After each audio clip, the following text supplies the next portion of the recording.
नमस्कार विद्यार्थी पालक मित्रांनो, मी सूरज पाटील, संचालक कृष्णा कन्सल्टन्सी खामगाव. कृष्णा कन्सल्टन्सीच्या यूट्यूब चॅनलवर आपले सर्वांचे हार्दिक स्वागत. विद्यार्थी मित्रांनो, नीट 2026 चे रजिस्ट्रेशनच्या डेट अनाउन्स झालेले आहे. आता रजिस्ट्रेशन करण्याकरता कुठले कुठले डॉक्युमेंट आवश्यक आहे आज त्या संदर्भात आपण जाणून घेऊया. तर रजिस्ट्रेशन करण्याकरता सर्वात प्रथमतः आपले आधार कार्ड असणे गरजेचे आहे व आधार कार्ड वरती असलेला फोटो सुद्धा रिसेंटली अपडेट असावा, जेणेकरून रजिस्ट्रेशन करतेवेळी तुमच्या आधार कार्ड वरील फोटो तसेच तुमचा पासपोर्ट साईज फोटो हा मॅच करणे आवश्यक आहे. त्यानंतर दुसऱ्या नंबरचा जो डॉक्युमेंट असणार आहे तो असणार आहे आपली 10वीची मार्कशीट आणि आपल्या 10वीचं बोर्ड सर्टिफिकेट.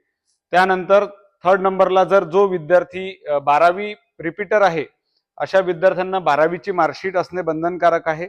जर 12वीची मार्कशीट नसेल तर जे विद्यार्थी यावर्षी 12वीची परीक्षा देत आहे त्यांच्याकडे त्यांचे ऍडमिट कार्ड असणे गरजेचे असणार आहे. फोर्थ नंबरला आपल्याकडे एक पासपोर्ट साईज व्हाईट बॅकग्राऊंडचा फोटो असणे आवश्यक आहे. फोटोच्या खाली नाव आणि फोटो काढलेली दिनांक दोन्ही गोष्टी, एक पासपोर्ट साईज फोटो आणि एक पोस्टकार्ड साईज फोटो दोन्ही आवश्यक आहे. त्यानंतर विद्यार्थी प्रत्यक्षदर्शनी फॉर्म भरतेवेळी हजर असणे गरजेचे आहे. प्रथमतः ऑनलाईन फॉर्म भरतेवेळी लाईव्ह फोटो घेणे बंधनकारक आहे. लाईव्ह फोटो घेण्यासाठी विद्यार्थी हजर असणे आवश्यक आहे. त्यानंतर विद्यार्थ्यांचे 10 बोटांचे थंब इम्प्रेशन घेणे बंधनकारक आहे. जे विद्यार्थी कॅटेगरीमधून बिलॉंग करतात त्यांच्याकडे सेंट्रल गव्हर्नमेंटचे कास्ट सर्टिफिकेट असणे गरजेचे आहे. जे विद्यार्थी ओबीसी कॅटेगरीमधून बिलॉंग करतात आणि त्यांच्याकडे सेंट्रल कास्ट नाही अशा विद्यार्थ्यांनी सेंट्रल गव्हर्नमेंटची कास्ट अप्लाय केल्याची रिसिप्ट सुद्धा असली तरी सुद्धा चालणार आहे. आणि जे विद्यार्थी डिसेबिलिटी पर्सन मधून बिलॉंग करतात त्यांच्याकडे पीडब्ल्यूडी महाराष्ट्र शासनाने किंवा इतर राज्यातून जे राज्य शासनाने दिलेलं सर्टिफिकेट आहे ते सुद्धा असणे आवश्यक आहे.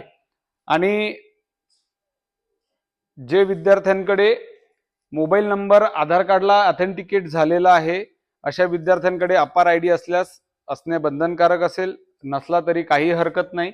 आणि 2 मोबाईल तुमच्याकडे ऍक्टिव्हेट ईमेल आयडी सुद्धा 2 असणे गरजेचे आहे. या व्यतिरिक्त अधिक माहितीसाठी कृष्णा कन्सल्टन्सीच्या यूट्यूब चॅनलला सबस्क्राईब करा आणि काही अडचणी असल्यास आमच्या ऑफिसला तुम्ही नक्कीच व्हिजिट करू शकता. धन्यवाद.